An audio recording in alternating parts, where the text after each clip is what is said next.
Doctor Yunus পদত্যাগ করতে পারেন এরকম একটা খবরকে কেন্দ্র করে যে অস্থিরতা তৈরি হয়েছিল, তার প্রেক্ষাপটে গতকাল 3টা রাজনৈতিক দল প্রধান উপদেষ্টার সাথে দেখা করেছিলেন। বিএনপি, জামায়াতে ইসলামী, বাংলাদেশের আওয়ামী লীগের অবর্তমানে এই দুটোই সর্ববৃহৎ দল, সুতরাং এই দুটো যেতেই পারে। যদি একটা প্রশ্ন আছে, জামায়াতে ইসলামের নিবন্ধন নেই, এখন পর্যন্ত তাদের নিবন্ধন স্থগিত আছে, সেটা শুনানি চলছে।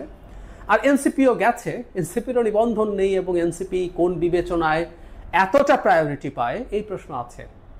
আর জবাব সম্ভবত আমরা জানি, এটা ডক্টর ইউনূসের নিজের দল, এটা সরকারের দল, এটা কিংস পার্টি। সে কারণে জনাব নাহিদ ইসলাম তারও আগের দিন ডক্টর ইউনূসের সাথে দেখা করতে পারেন। এখন কেউ কেউ বলছেন এই বৈঠকগুলো হওয়ার মাধ্যমে যে উত্তেজনা তৈরি হয়েছিল সেটা অনেকটা সামলানো গেছে। আমি বিশ্বাস করি না। আমি এই যে বক্তব্য যাদের, এই ইন্টারপ্রিটেশন যাদের, আই ডোন্ট বাই দিস। আমি কোনোভাবেই মনে করি না এই বৈঠকগুলো কিছু অ্যাড করতে পেরেছে, বরং কিছু নেগেটিভিটি হবারও সম্ভাবনা আছে। কেন আমি মনে করছি? এনসিপিকে ধর্তব্যের মধ্যে রাখার কিছু নাই। আই রিপিট, এনসিপিকে ধর্তব্যের মধ্যে রাখার কিছু নাই। দিনের শেষে যখন রাজনীতি মাঠে গড়াবে, ভোটের রাজনীতি হোক আর মাঠে শক্তি প্রদর্শনের রাজনীতি হোক, তাতে এনসিপি কিছুই না। শুধুমাত্র সরকারের প্রিভিলেজ প্রাপ্ত বলে তারা এই জায়গায় আছেন।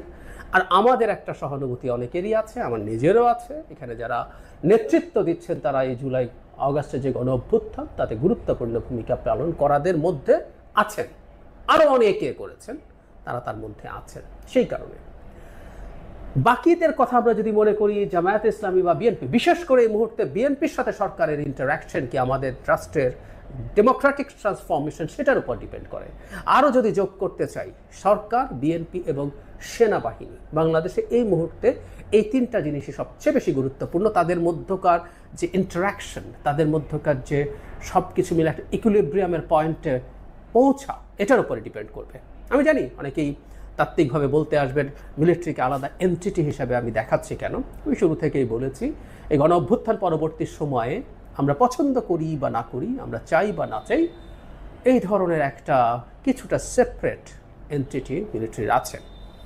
যাই হোক, আমরা মূল জায়গায় দেখব যে কি হয়েছিল এবং বিএনপিকে ডেকে নেওয়া বা বিএনপি যাওয়া, লাভের লাভ কিছু হয় নাই, কিচ্ছু কাজ হয় নাই। এবং আমি মনে করি যে সরকারের সাথে বিএনপি যে দূরত্ব ছিল সেটা রাদার বাড়ার সম্ভাবনা তৈরি হয়েছে। তার আগে একটু জানতে চাই যে কি কি কথা হলো। মানে আমরা পরবর্তীতে যে দেখেছি, প্রত্যেকটা দল বেরোনোর পর ব্রিফ করেছে, বিএনপি তার নির্বাচনের জন্য একটা স্পেসিফিক রোড ম্যাপ চেয়েছেন। তারা উপদেষ্টা পরিষদ পুনর্গঠনের কথা বলেছেন। তাদের বিতর্কিত উপদেষ্টা, আমরা জানি 3জন উপদেষ্টার অপসারণ চাইছেন তারা, নিরাপত্তা উপদেষ্টা এবং 2 ছাত্র উপদেষ্টা। তারা বিচার করবেন, তারা সংস্কার করবেন, সবই বলছেন। জামায়াতে ইসলামী বেরিয়ে এসে নির্বাচনের ব্যাপারে খুব স্পেসিফিক টাইম না হলেও তারা ইঙ্গিত দিয়েছেন যে মিড ফেব্রুয়ারির আগে, মানে রমজানের আগে অথবা সর্বশেষ রমজান, মানে ঈদের পরপর, এরকম একটা মোটামুটি একটা স্পেসিফিক ডেটের দিকে যাওয়ার কথা তারা বলছেন। তবে তারা সংস্কার, বিচার এগুলো দৃশ্যমান করার কথা বলেছেন। লম্বা তালিকার কথা এনসিপি এসে বলেছেন, বলতেই পারেন তাদের তালিকা লম্বা হবে, এটাই খুব স্বাভাবিক।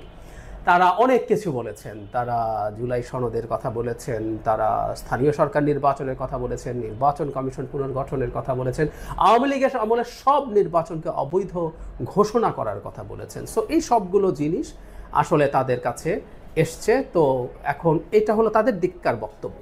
এখন যে কারণে বলছি যে মূল যে ফ্যাক্টর, আমি আবারও বলছি, কাউকে ছোট বড় করার কোনো ইচ্ছে নেই আমার, কিন্তু সরকার, বিএনপি, সেনাবাহিনী, এই 3টার মধ্যে আন্ডারস্ট্যান্ডিংটা ঠিকঠাক মতো প্রতিষ্ঠিত হওয়ার উপরই ডিপেন্ড করবে আমাদের ডেমোক্রেটিক ট্রানজিশন কতটা স্মুথ হবে। বিএনপির ক্ষেত্রে বিএনপিকে ডেকে বা বিএনপি গিয়ে কোনো লাভ হয়নি কেন?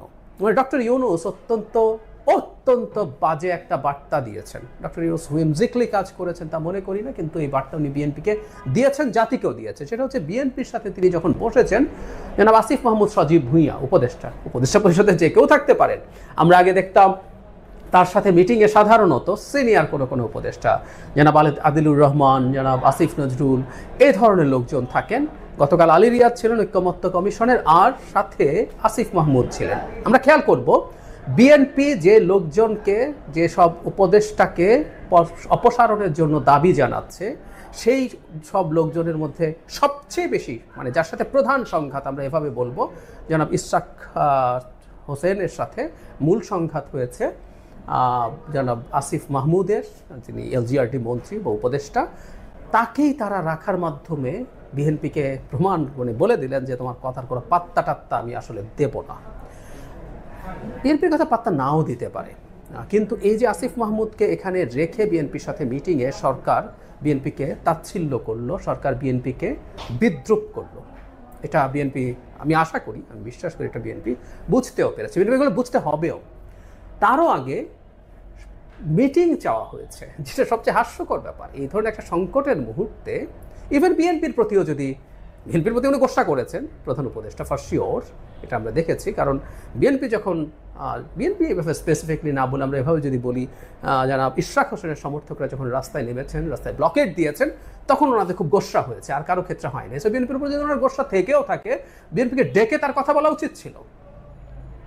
এটা ব্যক্তিগত পর্যায়ে স্কুল বয়ের মতো ব্যাপার না যে আমি তোমার সাথে কথা বলবো না, আড়ি নিয়েছি।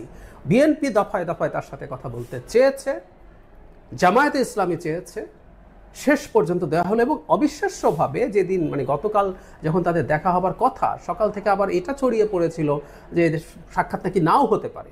তো সুতরাং আসলে চাওয়া হয়েছে, অনেকে এই চাপ দিচ্ছে, সোশ্যাল মিডিয়ায় আলাপ হচ্ছে বলে উনি আসলে একটা দায়সারা, আমি এই জায়গাটায় আসছি, উনি আসলে একটা দায়সারা দেখা করেছেন বিএনপির সাথে। এনসিপির সাথে নিশ্চিতভাবে আন্তরিক দেখা তার হয়েছে, কারণ উনি ওদের প্রতি আন্তরিক। জামায়াতের সাথেও হতে পারে, আমি জানি না, কিন্তু বিএনপির সাথে একটা দায়সারা বৈঠকই তিনি করেছেন। এর মাধ্যমে আসলে লাভের লাভ কিছু হয় নাই। ইভেন এই যে দেখা করে এই দাবি দাওয়া পৌঁছে দিয়েছে, বিএনপির সব দাবি দেওয়া তো উপদেষ্টা পরিষদ, প্রধান উপদেষ্টা জানেন, জামায়াত কি বলে তাও জানেন, এনসিপি কি বলেন তাও জানেন। তো এটা বসিয়ে লাভ কি হয়েছে? সরকার যদি সত্যিকার অর্থে কিছু মেন করতে চাইতো, এটা আমি ব্যক্তিগতভাবে মনে করি, এটা একটা রুদ্ধদ্বার বৈঠক হওয়া উচিত ছিল প্রধান উপদেষ্টার সাথে, যেখানে তিনি প্রেসাইজলি আসলে বলবেন কি করবেন না করবেন। এবং আরও ভালো হতো সবগুলো পক্ষ, এই শুধু এই 3 দল না, এই মাঠে এনসিপির যে শক্তি আছে তার সমান বা তার চেয়ে বেশি শক্তি আছে, এবং বহু দীর্ঘ সময় ধরে শেখ হাসিনা বিরোধী লড়াই করেছে এরকম দল আছে, তাদের প্রত্যেকের একজন করে, এরকম একজন করে, বিএনপিরও একজন, নট মোর দেন দ্যাট, জামায়াতের একজন, এভাবে যদি নেই, তাতে 10-12 জন 15 জন মানুষ হতে পারে। একদম ক্লোজ ডোর একটা মিটিং হয়ে তার উচিত হতো সেখানে একটা কনসেনসাসের চেষ্টা করা প্রত্যেক বিবাদমান গ্রুপগুলোকে নিয়ে। সেটা তো প্রয়োজনে তিনি লম্বা সময় নিয়ে বসবেন।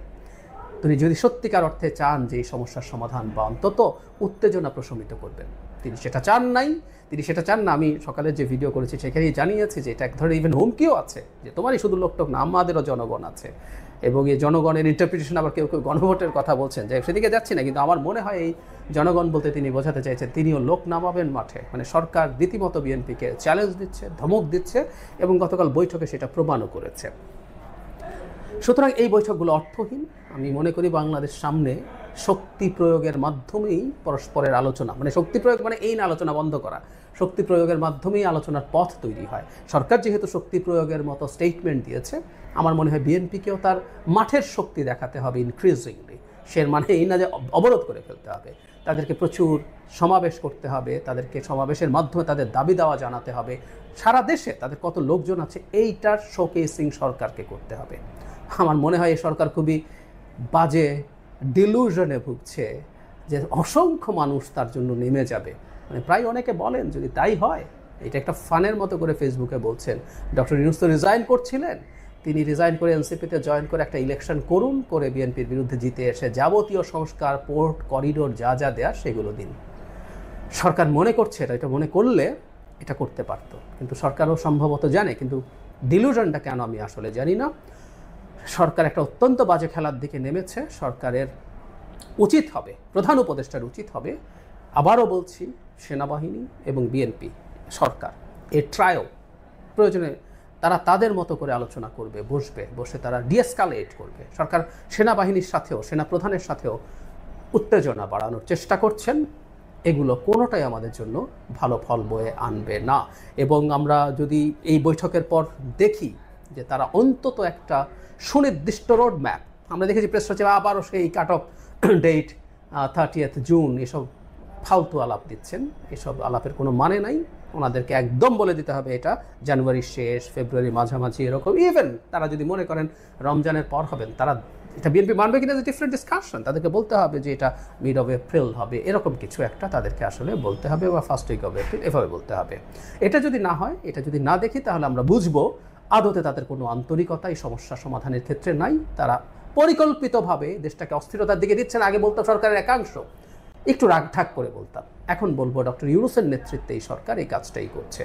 আমাদের জনগণকে খুবই সতর্ক হতে হবে।